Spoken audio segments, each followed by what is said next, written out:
Here's a really quick demonstration on taking your favorite top to a dress. It's super simple. There's no drafting involved, a little bit of measuring, and that's all you need. So this is the Style Arc Teddy designer top.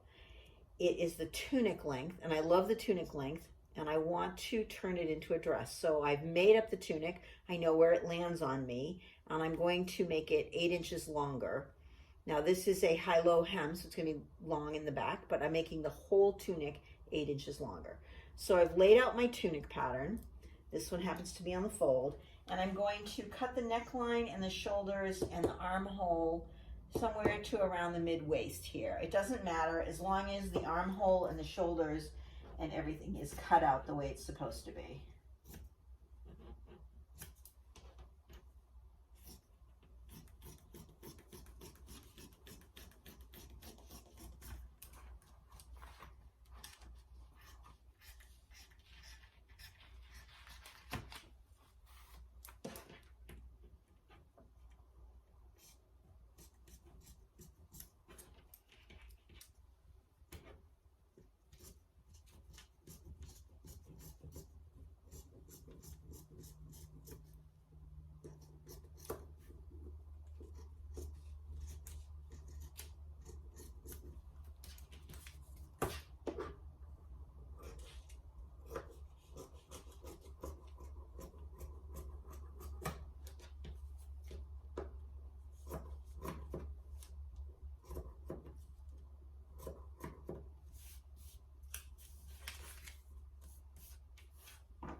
All right, so I've cut away the neckline opening, and I've cut away the shoulder, and I've cut away the arm. This is a grown-on sleeve, somewhere around here in the mid-waist. That way, I already know this all fits up here. This is all works really well. I know exactly what's going on. This is the back piece, by the way. So this is the back neckline, but I'm going to do the same method with the front. It's simple. I want to keep this base stable. I don't want to have to redraft that, and I don't want to have to redraft this. I just need to add length in the middle here. So now this is all cut to scale, and I know exactly where it's going to be. I'm going to move my whole pattern piece down 8 inches.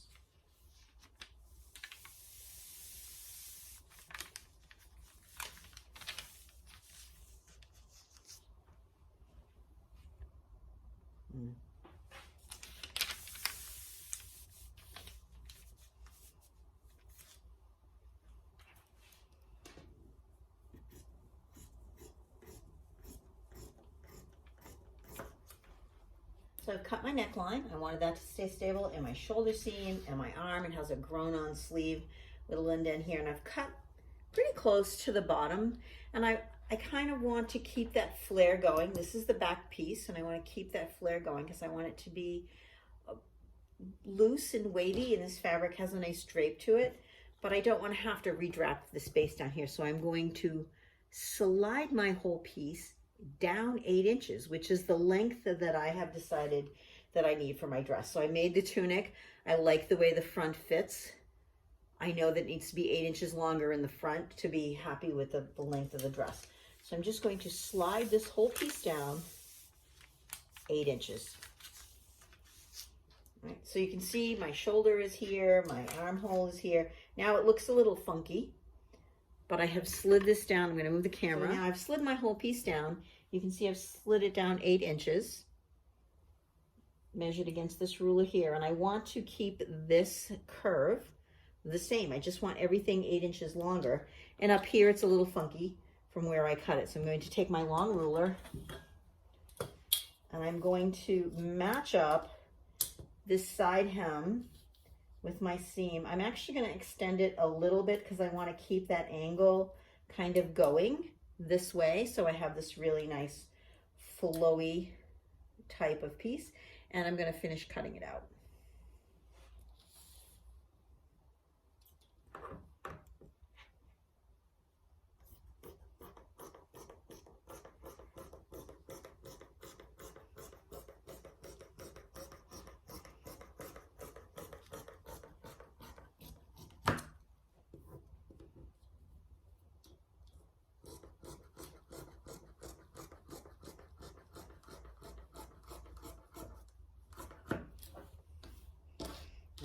Now, this has a hem binding, so I am going to have to lengthen the hem binding by whatever I've lengthened the back of this, the width of the hem, which is 1 3/4 inches.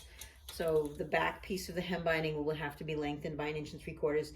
And then also the front piece, when I cut that out, I'm assuming it'll be about the similar amount. So I'm going to do that. But what I have made is the Teddy Designer Top Tunic length into a dress without having to redraft anything. I mean, that took no time at all. And this is the back of my dress. So I have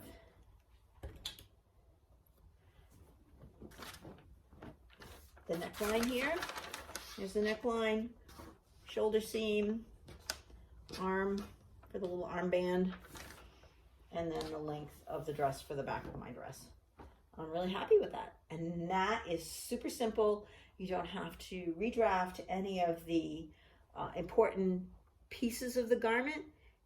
I'm going to do the same thing to the front, and everything else is going to work fine except for the hemband, which I'm going to have to extend just a little bit. And the hemband is optional. You could just do a turned hem, which I may do. We'll see. Bye for now.